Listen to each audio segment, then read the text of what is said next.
Doctor صاحب، آج کا ہمارا پہلا سوال جو ہم نے منتخب کیا ہے وہ ہمیں بھیجا ہے محمد وسیم قریشی نے، فاروق آباد پنجاب سے۔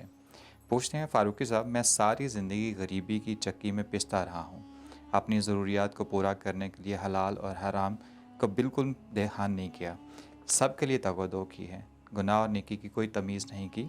اب عمر کے آخری حصے میں احساس ہوتا ہے کہ مرنا بھی ہے، اللہ کو جواب بھی دینا ہے، تو آپ سے درخواست ہے کہ جو کچھ میں کر چکا اس کی بخشش کے لیے کوئی دعا یا وظیفہ بتا دیں۔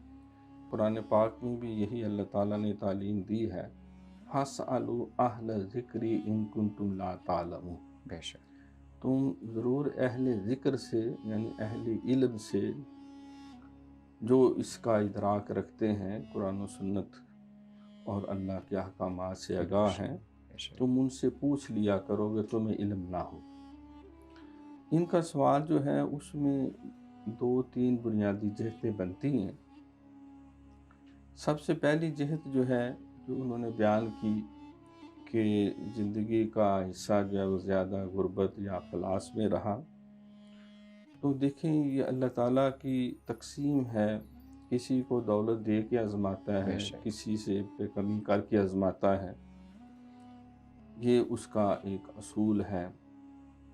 قرآن پاک میں اس کو اللہ کریم نے اس طرح بھی بیان کیا، وَلَنَبْلُوَنَّكُمْ مِنَ الْخَوْفِ وَالْجُوعِ، وہاں پہلے خوف کا ذکر، پھر بے بھوک کا شک، ذکر، بھوک کا ذکر۔ وَنَقْصٍ مِنَ الْأَمْوَالِ وَالْأَنفُسِ وَالثَّمَرَاتِ اللہ اکبر۔ وَبَشِّرِ الصَّابِرِينَ۔ دوسرا اس میں یہ ہے کہ جو انسان سے اللہ اور رسول کے احکامات کے ضمن میں روزی روٹی کمانے کے دوران اسے کمی کوتاہیاں ہوئی ہیں، تو اس کے بھی 2 پہلو ہیں۔